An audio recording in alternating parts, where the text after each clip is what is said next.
waking up and finding joy in life. And if you didn't find joy, hopefully you'll find it here before you go home today.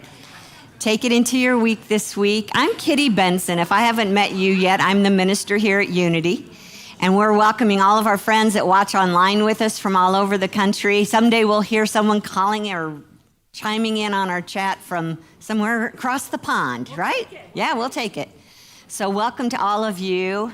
And maybe it's not Sunday for you, but I'm sure that whatever happens here is going to speak to you whenever you're chiming in. So thank you for that. We're here with our beautiful band, Highest Good, and I'm going to invite you to stand as you're able, and let's do some singing. Good morning, everyone. Good morning. Let me think. Sometimes I start too fast, and today I just feel a little bit of a chilling and laying into it and sitting in it. How about that? Why don't we do that? Here we go. There we go.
Whether we come gently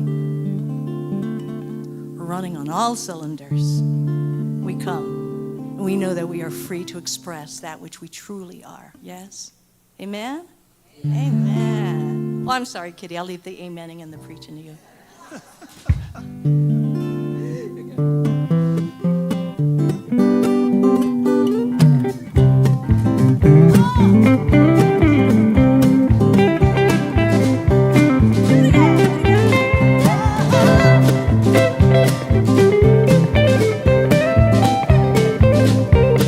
Let's sing. I am free. I am free to be the Christ in expression. I am free. I am free to be the Christ in expression. Well, my wisdom lets me know the guidance of my soul. My will sets the way. My heart knows I must take. My heart knows I must take. Oh, I am free. I am free to be the Christ in expression. I am free. I am free to be the Christ in expression. Yeah, my faith lets me see the Christ I'm free to be. My power chooses thoughts that only raise me up, that only raise me up. Oh, I am free. I am free to be the Christ in expression. I am free. I am free to be the Christ in expression. Well, my power to say no releases what must go. My love sets me free to be the good I seek. Oh, I am the good I seek. Yeah, I am free.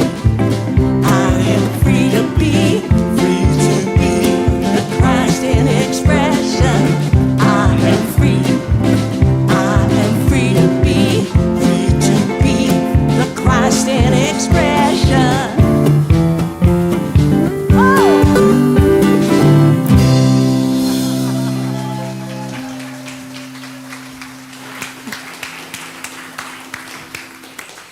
All righty, let's just take a moment. Hello, hello. Can you hear me now? Goodness.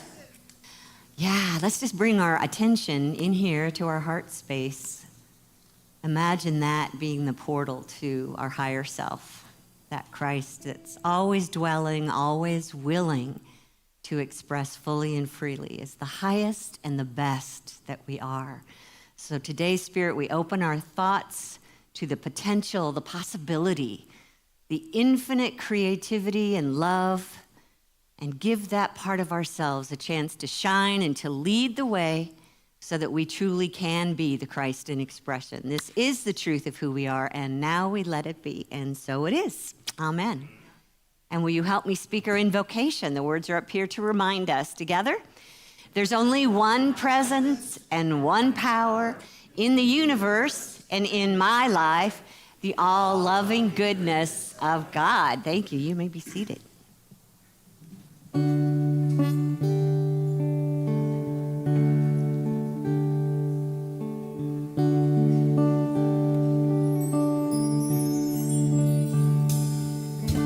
Your love is life to me, my truest longing, my deepest need. Without it, one moment, I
tender mercies, your constant care, my hope and my strength through all my days. I see so clearly so many ways. Your love is alive to me, my truest longing, my deepest need. Without it one moment, I don't know where I'd be. Your love is life to me.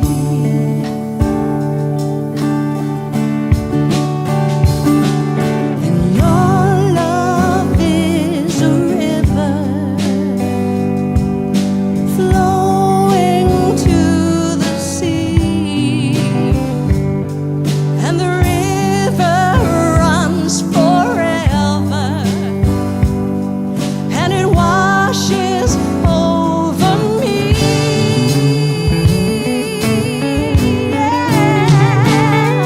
And your love is life to me, my deepest longing, my deepest need. Without it one moment, I don't know where I'd be. Your love is life to me. Your love is life. And your love is life to me. My truest longing, my deepest need. Without it one moment, I don't know where I'd be. Your love is life to me.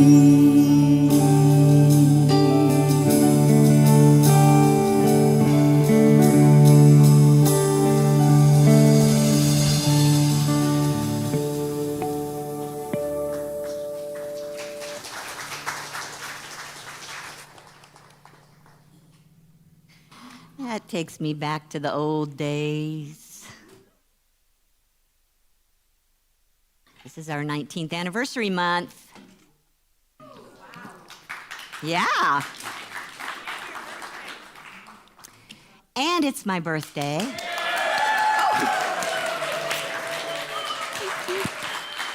Thank you. I can't think of a better way to celebrate.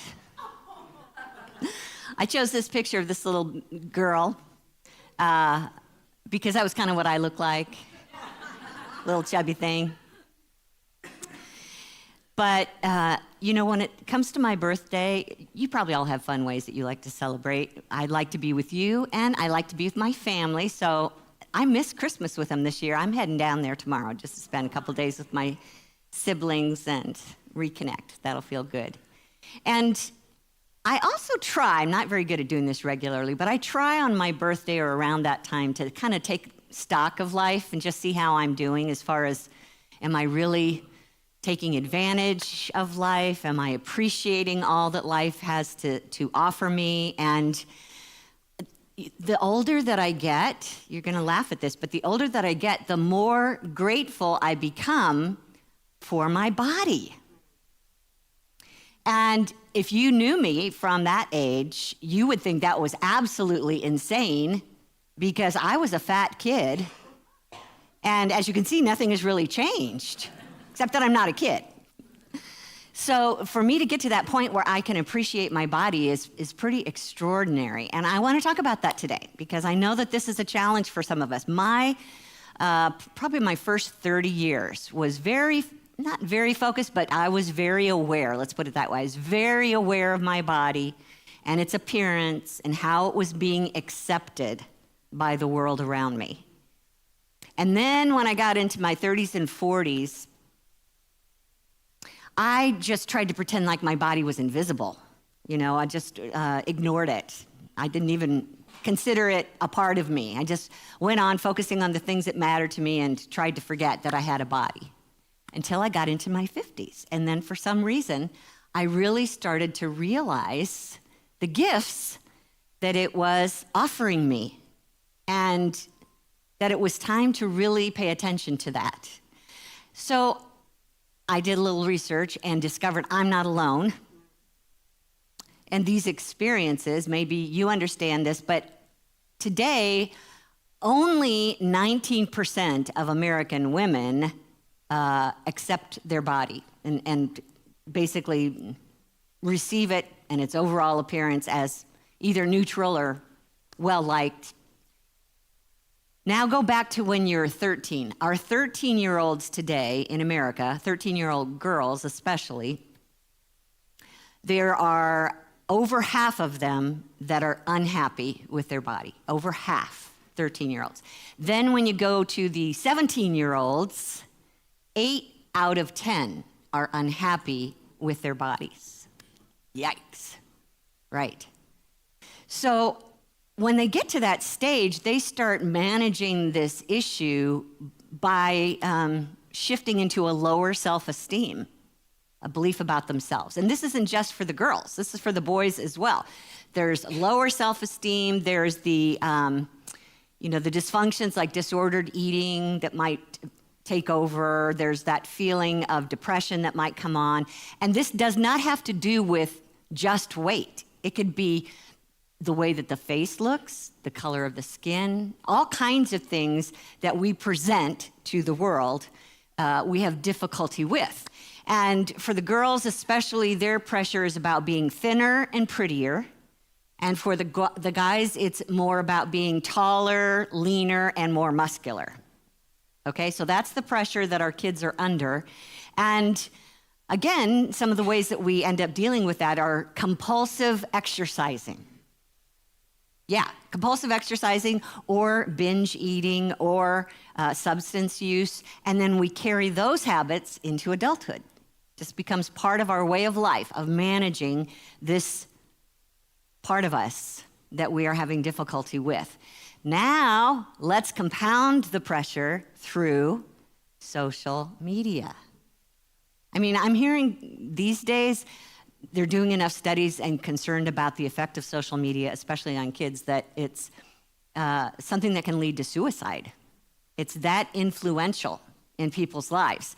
And they finally have started enticing college students to get into some kind of a study where they were asked to cut back from 3 hours a day on social media to 1 hour a day. Can you imagine 3 hours a day?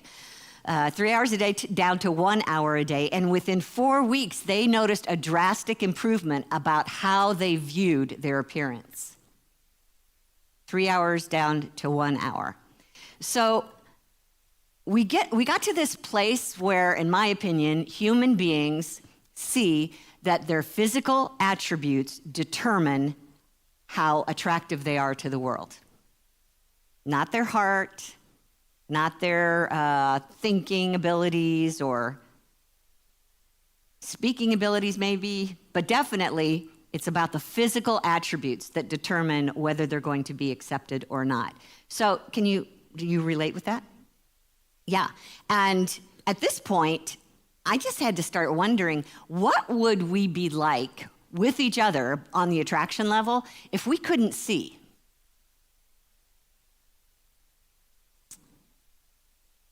So we could no longer base our opinion of others or ourselves based on how we look. Then how would we get along? I would love it if somebody would do a sci-fi movie where we land on another planet and the civilization there has no eyes and you can learn from them how that. Somebody do that and let me know where it's streaming because I want to watch that. See, okay, send me the link, okay? All right. So here's our common error. Oh, that was weird. Here's our common error and error. I am my body. That's a mistaken belief. I am my body.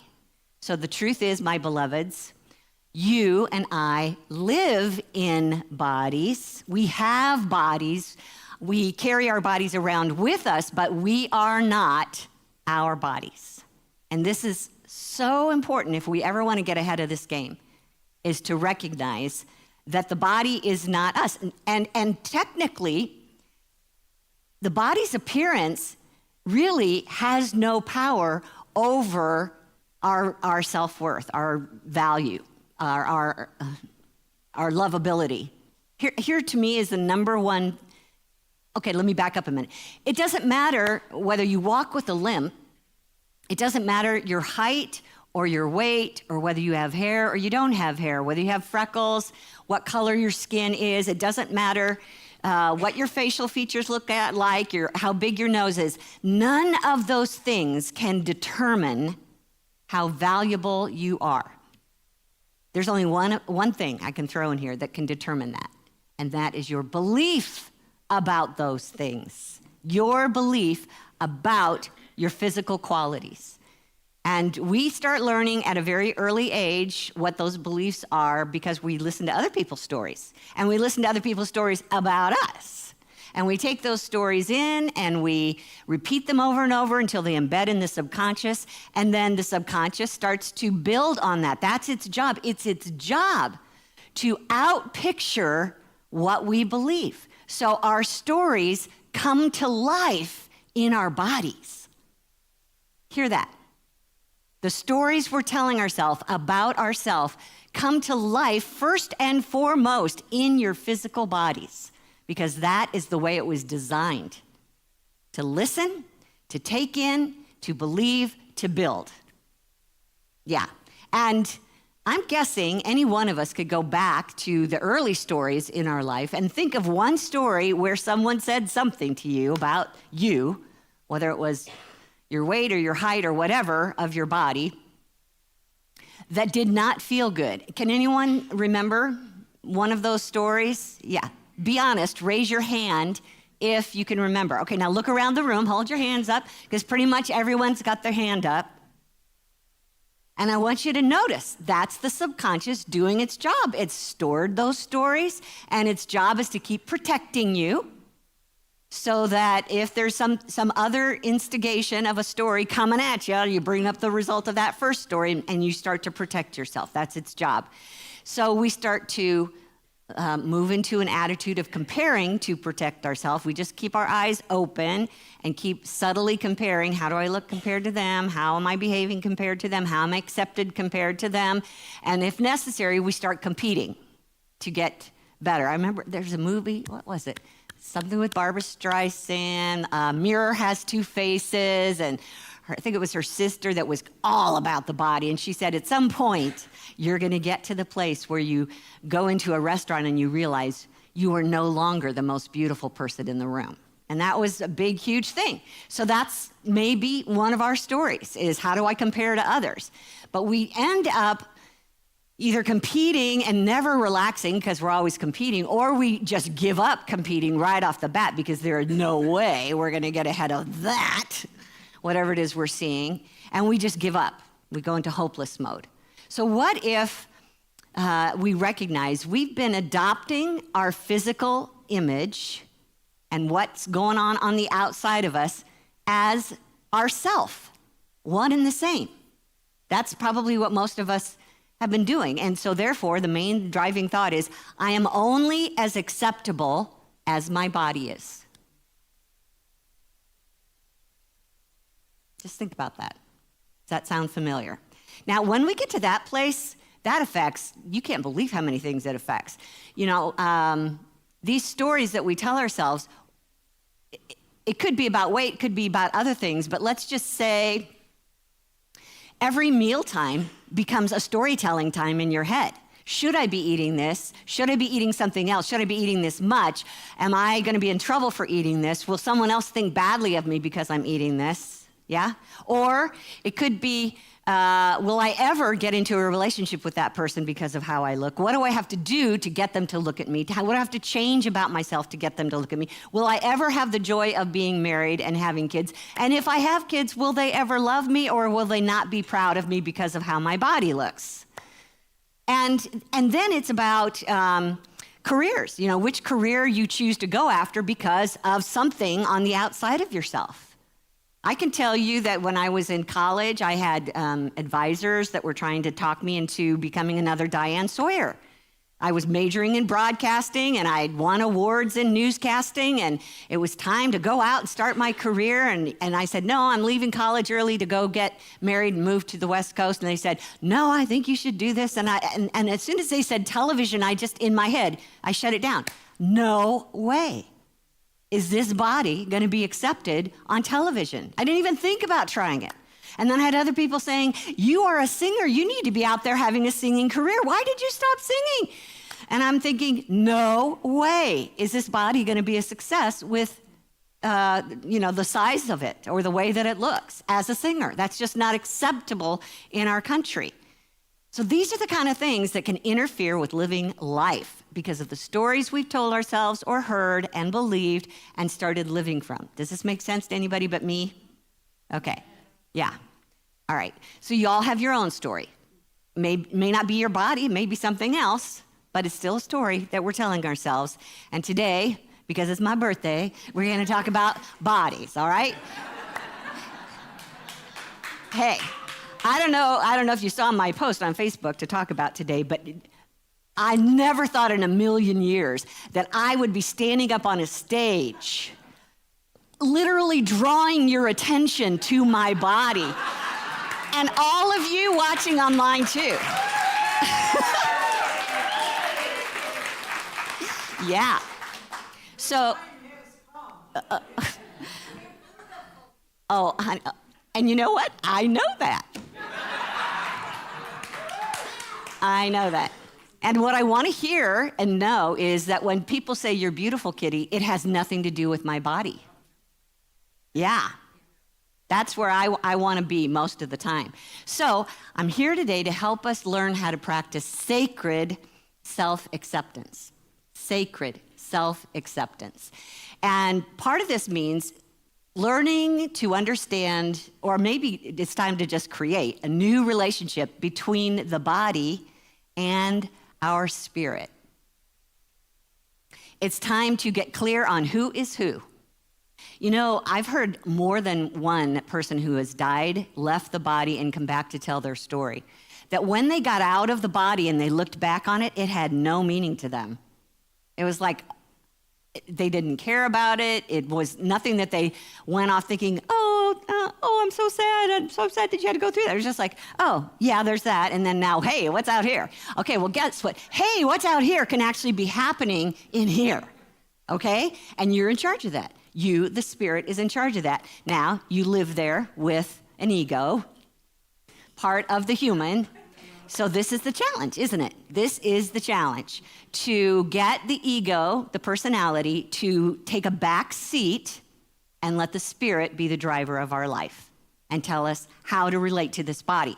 So I think it's important to understand the purposes of the spirit versus the body and how they are meant to relate in this human experience. And I'm asking us to start getting better at clearly seeing through our spiritual eyes when we look at the body. Clearly seeing what it really is through the eyes of the divine. I don't know if you know this, but there are many faith traditions that actually celebrate the body and see the wonder of the body. Something from Judaism, I kind of started to learn this from watching The Chosen, because every time they woke up in the morning, they would be whispering their blessings or their prayers or praises.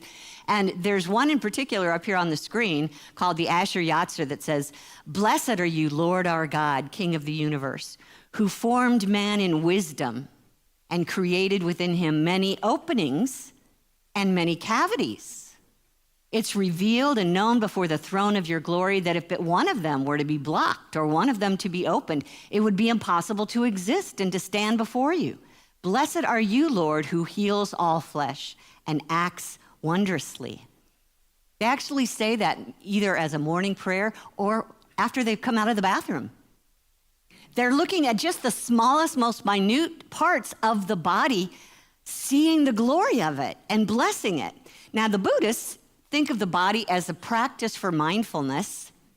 Get this, they actually use the body and focus on it mindfully in order to get to peace and wisdom. Now, I heard that and went, what? How could me focusing on this bring me to peace and wisdom? But they do it. And what they do is when they get centered on the body and in the body, it brings them to that place that helps them become present, stop fighting with the inner self, the ego, and also start to notice what the fragility is of the body. It gives them an opportunity to remember, this is temporary. This is fragile. And not only is it that way in me, which makes me vulnerable, but it's true in every other human being. And so now we've got this universal compassion going on because we recognize we all are going through fragility in this temporary body. So good for us that we're seeing the value of it and the care of it, the goodness of it, and a little bit of the testing of it, but we're all experiencing it together. So that's a Buddhist look at the body. The Christians have scripture that they recite to talk about the wonder of the body. One of the favorites up here on Psalm 139 says, "For it was you who formed my inward parts. You knit me together in my mother's womb. I praise you because you made me in an awesome and wonderful way." And Paul, talking to the Corinthians, said, "Your body is a temple of the Holy Spirit within you." Now, unity goes as far as seeing not just God within the body, but God as the body. That makes it even more sacred when we can see that. Look at the scripture from John 1. In the beginning was the Word, and the Word was God, and the Word became flesh. So here we have that divine presence expressing itself as flesh. So here's what our co-founder Myrtle Fillmore says. We must see the life of God in our flesh. Any form of denial of God life and intelligence, or of the physical organism, any thought of the flesh other than as of God's pure substance, congests and irritates the body. The body responds to changes of mind. We've talked about that. And when this is accompanied by truly wise living habits, the conformity to true ideas of life and power and love and substance and intelligence will renew and make it every bit whole. Those are the divine qualities that are the essence of your body. And when you think on those things, as we sing with Kim Char's song, we become those things. Those are the stories that begin to tell themselves in our bodies. Okay? Now, I'm not asking you to take this body and personalize it into another being. I'm not asking you to see it as an enemy that you're working against either. But what if we could every day start looking at the body through the eyes, through the lens of this as spirit, as well as human? And that means looking partly at the body, wake up in the morning and see your body as divine light and life. That's the power that animates the body, light and life, that is God animating and purifying the body. And then think of it as divine intelligence, which is guiding every cell into its natural state of well-being. It's healing it. It's bringing it back into a state of wholeness. Think of the body as love, that there's an essence, a power in you that's organizing every cell to work together in harmony for good. That is God working as your body. Now, we have to, allow that. We have to agree with that potential and its ability to do that. And here it is, my loves. Your body is at your mercy. And who's the you? Mostly human. But if you give way, it could be your spirit. So this requires an agreement for the ego to take a back seat and allow your higher self to come in here and make some decisions. Because free will is free will, and nobody, including your spirit, is going to get in the way. So you have to make this decision on a regular basis. Who's in charge today? Just know, and to me, this really touches me. I, with my free will, can either be my body's biggest fan or my body's harshest critic. The I am of me. combined with my human, can be critic or that which lifts up. And know that your body is always listening and always responding. It doesn't just take it in. Remember, with the subconscious help, it's going to put it back out for us. So think about what we're experiencing in the body. Go back to Dr. Masaru Emoto's experiment with water, where he would label a bottle of water with a word that said, "I hate you," and froze the crystals and looked up under a microscope, and it was just a chaotic mess. But then he froze water in a bottle with labels that said, "I love you." And when he looked at those under the microscope, gorgeous, intricate crystals in perfect order. So guess what? Your body is mostly water. And you are labeling your body with your mind. You are deciding with your thoughts what the body will become and express as. It's up to you. It's up to you. So what if we fully began to realize that this body has a purpose, and it's bringing us gifts or potential gifts every day if we will allow that to be. So when it says when the Word became flesh, that body became a sacred space.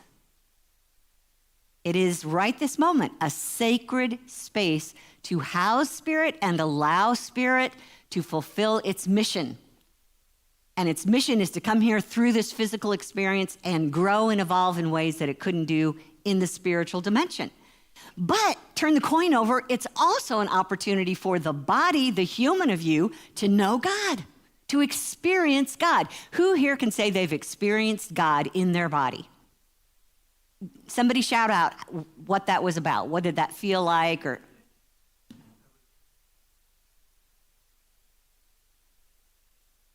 okay, thank you. Yeah. Who else has felt God in the body? Yes. Short. At one with everything. Yeah, even the body came along with you in that experience, right? Yeah, what else have you felt, Goldie? Yeah, feeling of love. Have you had that moment where you got caught by a joyful surprise and your whole body went, ah! Think of that as God. Or you saw beauty in a rose and picked it up and smelled it, and the feeling that gave you was the experience of God itself in the body. There's so many ways that Spirit wants to express through you for the benefit of the human, while the human is also helping the body experience in new ways. But just imagine, it's amazing that, in my opinion, the one source, the one presence has decided to incarnate in a physical body. How priceless does that make your body? That the all that is decided to incarnate as you in a physical body so it could experience life in a new way. And came with a free will to choose what kind of experiences you wanted to have. What's it like? You know, on the days when the ego is running things, the way that it can choose to use the body is to overwork it. Maybe I'm a workaholic because I believe that I need to work all these hours in order to make enough money to survive or pay the bills or get rich and impress everybody. That's an option. Or we could choose to over-exercise the body and build the muscles and take pictures of ourselves and put it on Facebook and make everybody impressed by how the body looks. That's an option. I don't know if the body really appreciates it, but I wouldn't know because that's not the kind of thing I would do. And just our daily experiences in the body, falling asleep. You know that? How precious that is? Falling asleep, dreaming. Those moments where you taste something in your mouth, and we all know what mine is chocolate and peanut butter ice cream. We know what that tastes like. I mean, the feeling of tears, not all of it is good, and yet it's so precious. Because when it doesn't feel good, it's still an opportunity for our souls to evolve and grow and understand more deeply what pain or discomfort or embarrassment really is. So every single physical experience that we have can be an opportunity to be more of who we really are as spirits. And I came this close to converting to Judaism this week. When I read this up here on the screen from the Talmud, we shall be called to account for all permitted pleasures we failed to enjoy. That's my kind of theology. That we are required to enjoy through our physical abilities, yes? So, I want you to just get personal right here and right now for yourself and just think about your personal human experience. Doesn't matter who's sitting next to you or who you're going to see later or who you're going to watch on TV. But I want you to realize that the divine mind, the one source, chose your life to express itself as you. Just think about that. The divine mind chose your body to express and have experiences the way that you're having it. The divine mind shows your passions that you came in here with and have developed, your color of skin, the family that you would be born into so that you could inherit genes and traits. And up here on the screen is the genes that I inherited. I didn't stand a chance. And I love every one of those: Grandma Nellie, Aunt Alice, Aunt Grace, and Aunt Pearl, probably in the 1940s or so. Came from a line of big women. So, yay. I needed to have that line of genes so that I could have an experience where I couldn't fit into my genes. You understand that? Yeah, that was going to be my path. Yours could be something completely different based on what you've inherited. And let me just pause and remind you that Myrtle said, I am a child of God, and therefore I don't inherit sickness. Okay? So no matter what the body is doing, you as a spirit, still perfect, whole, and complete. Now, you can choose at any given moment what you want to experience in the body and how you want to value yourself. You determine your self-worth. Nobody else does that. You get to decide whether you want to keep telling the story and stay captive in the story or rewrite the story. Renew the mind with truth, with absolute divine ideas that help you get there. And my story was, at some point, I stopped fighting and seeing my body as an enemy, and I stopped wanting to be invisible, and I got much better at catching the ego when it tried to compare me to someone else. I got better at catching the ego when it tried to shame me for what was going on in the body, or how I would feel helpless when I was sick, or when I started to fear aging like my parents aged. I got better at catching that, and I'm going to ask you to think about doing that too. Notice what the stories are, catch them, turn them around to another story. And that story is up to you. I finally started appreciating all the gifts that this body was giving me. I mean, I literally was humbled by its obedience to me. You may think your body is working against you, but it is absolutely obeying your thoughts and beliefs about it. And I was humbled by that. It's like it doesn't stand a chance as long as my mind, my belief system, is holding it captive. I was humbled by that. And I wanted to take care of it. I wanted it. I mean, it was completely obedient. It was willing to do what I was holding and believing. This is a faithful servant to me. And it's been that which is, beating my heart since before I was born. My lungs have been breathing without stopping. The legs and arms that I use every day are kind enough to walk me where I want to walk and hold what it is that I want to hold. Those are some really amazing reasons why we want to care for this, love it, and treat it as a friend. Give it some more attention. Speak loving words to it. And trust that your cells are listening to every word you say, whether it's about body or something else in your life. And then it's their job to outpicture for you. So what if we went with, thank you, body, for co-creating this life with me. Thank you, body, for co-creating this life with me. Say that with me. Thank you, body, for co-creating this life with me. I'm going to actually ask you to stand up for just a moment, because your body loves to hear the truth of itself. The truth of itself. It thrives when it hears the truth of itself. So what I'm going to ask you to do is choose a life that has less social media in it, and choose environments that are less focused on outer appearance. Maybe that's people that you need to disengage from so much. Tune in to that divine pattern in you and start renewing the stories into something else. Now, we're going to do some sacred self-accepting here.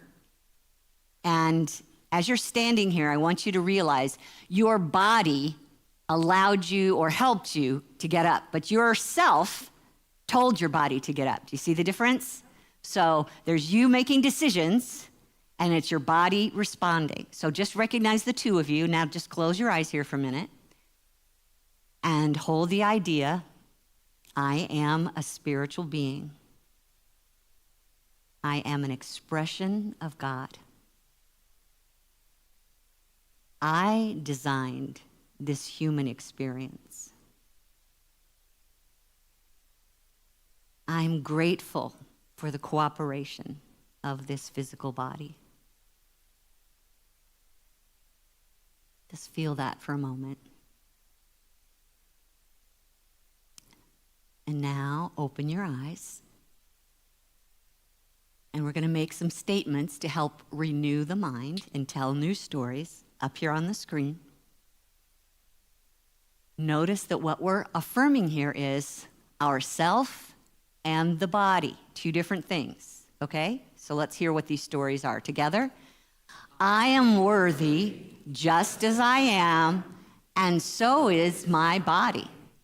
I am whole just as I am, and so is my body. I am divinely unique on purpose, and so is my body. I am an important part of the whole, and so is my body. Keep going, there's another slide here. I live this life with courage, and so does my body.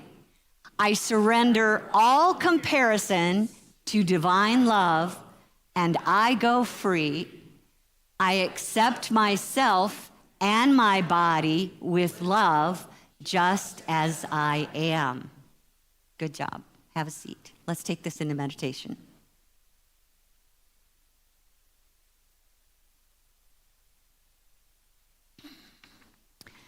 So I'll just invite you to close your eyes again and let your chair support you. Actually, let your chair support your body. And bring your awareness inside. Maybe you could start at the center of your body and then allow your awareness to drift down into your legs and your feet. Feel yourself in your legs and your feet. Breathe in through those two parts. And consider these gifts that these legs and feet are allowing you to stand steady and make it possible for you to walk to your destination.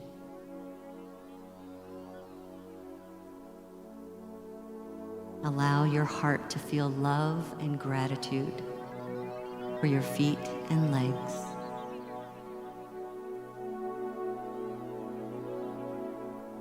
And now allow your awareness to move up to your lower torso and become aware and breathe in through your stomach and your digestive system. And give thanks for their ability to nourish the body. And think of the reproductive organs. And give thanks for their gifts of creating life.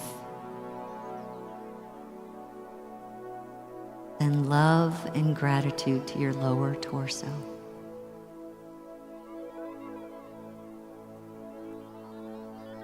And now move your attention to your upper torso. Put your attention inside your lungs and your heart. Consider how they're working nonstop to move blood and oxygen throughout the body and life itself. And send them love and gratitude.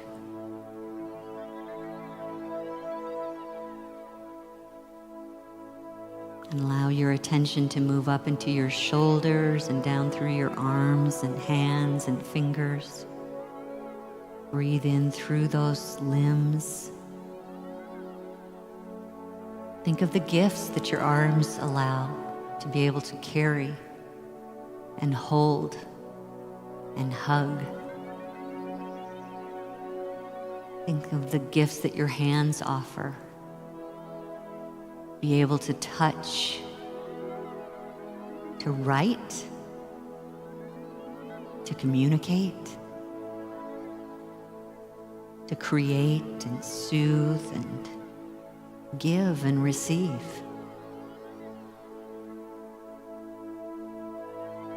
And allow love and gratitude to be sent to your shoulders and your arms and your hands and your fingers.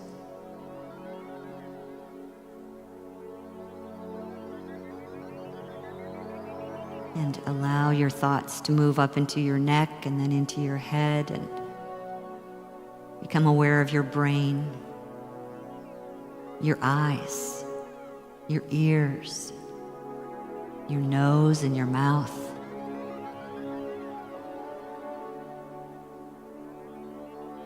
So many gifts. Be able to speak and smile. Taste and chew and swallow.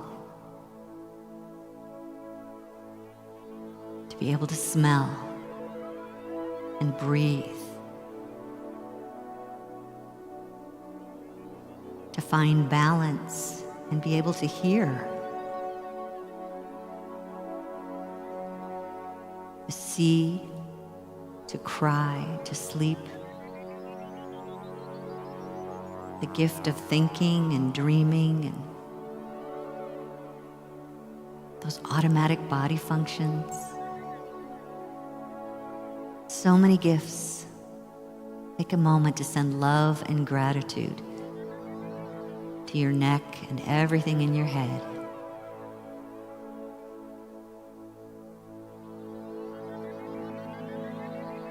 Feel the entire body now as a vessel or a vehicle that you live inside. That your higher self actually is part of.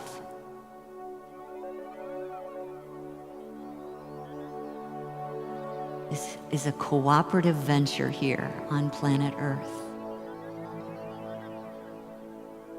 That our body gives us so many gifts, and our spirit is called to support that gift giver with love and gratitude.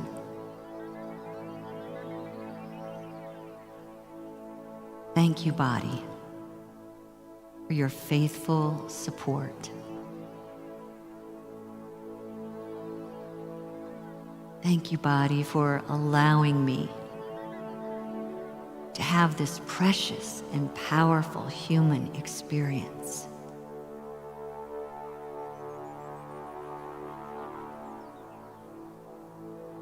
You are a blessing to me, body,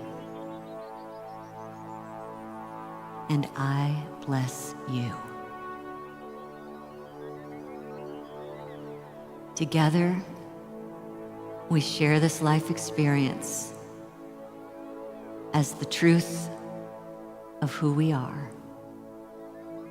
And in this truth, we fully reveal the infinite divine potential that awaits us. This is the truth of our potential, and now we let it be. Amen.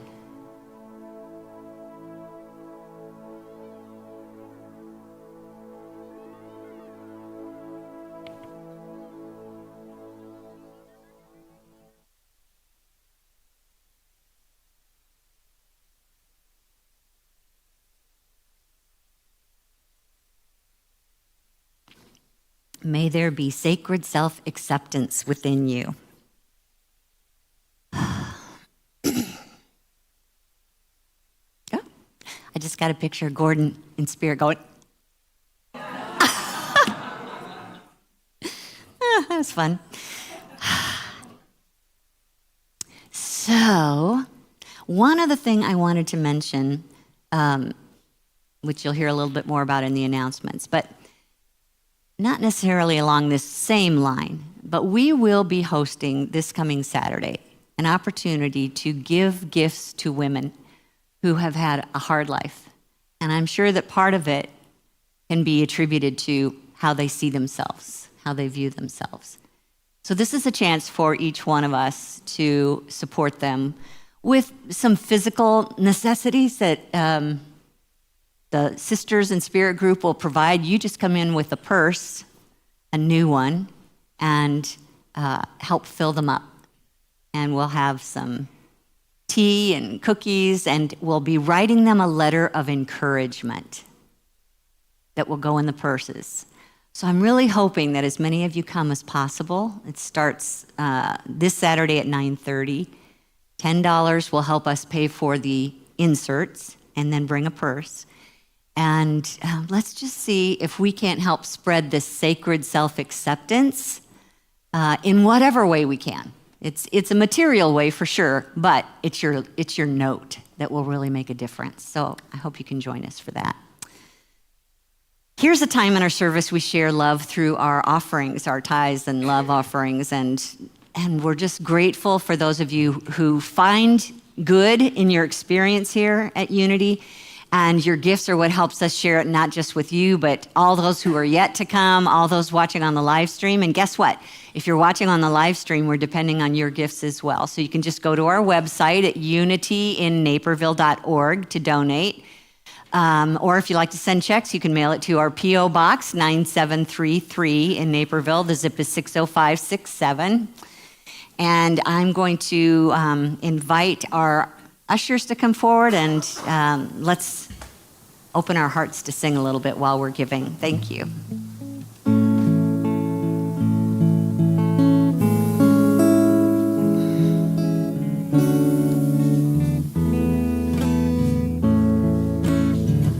I am so blessed, I am so blessed, I am so grateful for all that I have.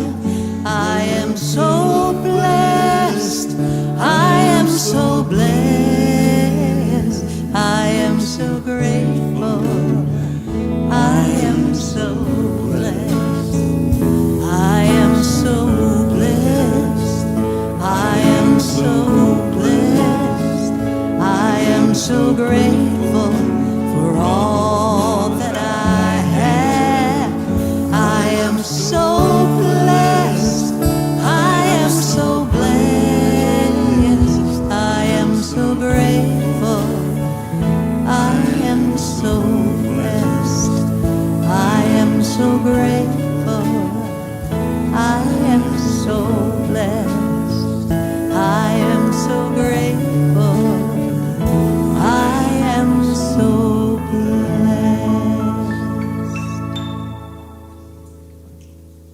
Come, my beloved. Another chance to open our hearts, send love energetically, and see love. All of this is just energy that we give and receive with love. So let's speak these words together up here on the screen.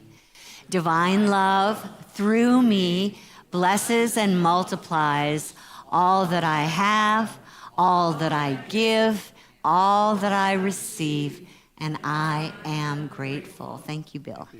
Thank you, sweetie.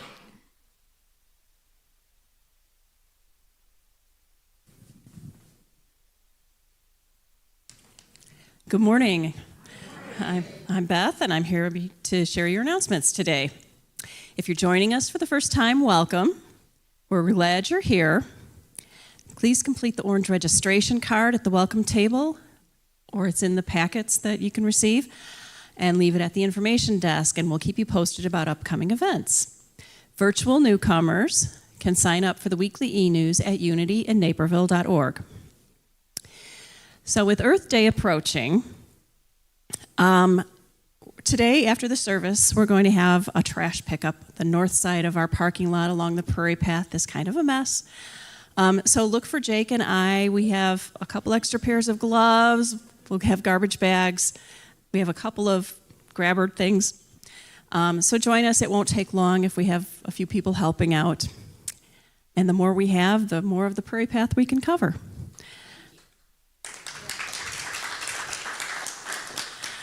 Backroom discussion for our online viewers meets today at 12:15. Check the event calendar for the link to the Zoom. Monday morning metaphysics reads The Eye of the Storm by Gary Simmons tomorrow at 10:30 a.m. on Zoom with our Reverend Mary Beth Spears.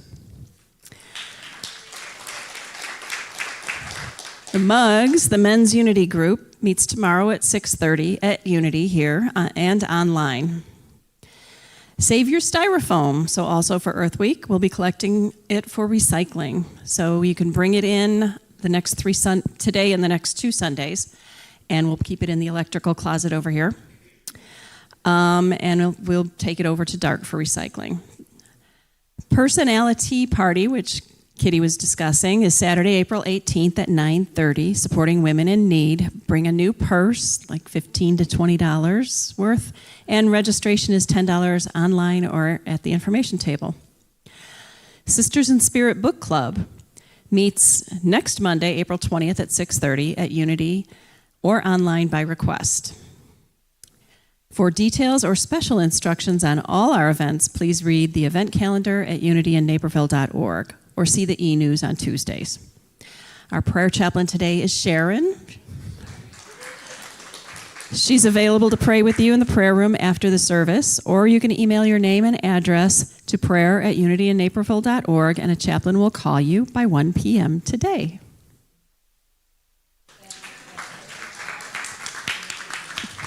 And happy birthday, Kitty.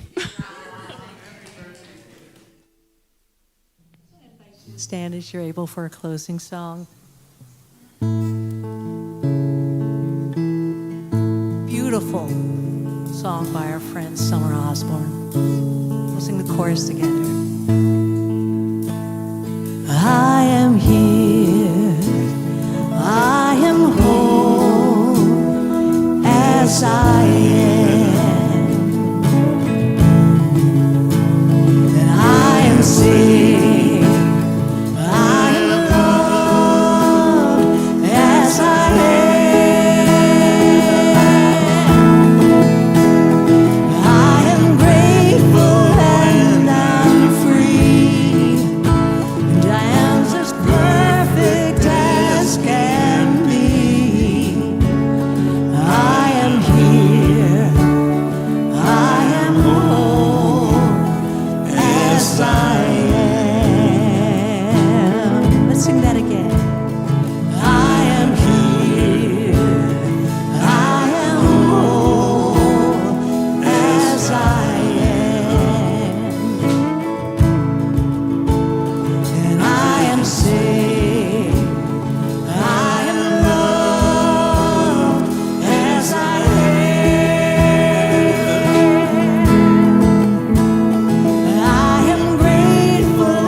Truth for you, truth for me.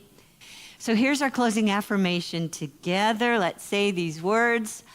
I am worthy just as I am, and so is my body. Now, I have, I think, a special treat. We have a 4-minute song video that I want to share with you. And if you need to go, now's the time you can go, or sit for 4 minutes and watch this video. There's 2 things going on. There's an artist drawing a person with a pencil, and I want you to notice just the intricacies of everything that goes into making this final picture, and consider that being the truth of your body. And also pay attention to the lyrics, which will be up on the side of the screen, which will also support our talk today. So if you need to go, I understand. If you want to stay here, and you guys watching online, I'll be with you in the back room at 12:15, okay? Hit it. Thank you.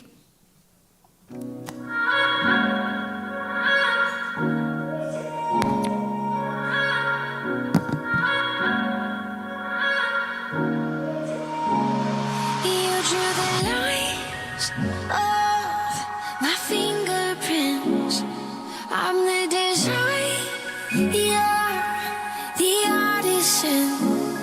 You wrote the tales of my destiny, and on every page reads your life for me. You know me better than I know myself. Your ways are higher than anything else. You have a plan far beyond all my wildest dreams.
Your ways are higher than anything else. You have a plan far beyond all my wildest dreams. Just like you paint the fiery skies, you chose the color of my eyes. From the start until the end of time, you're in the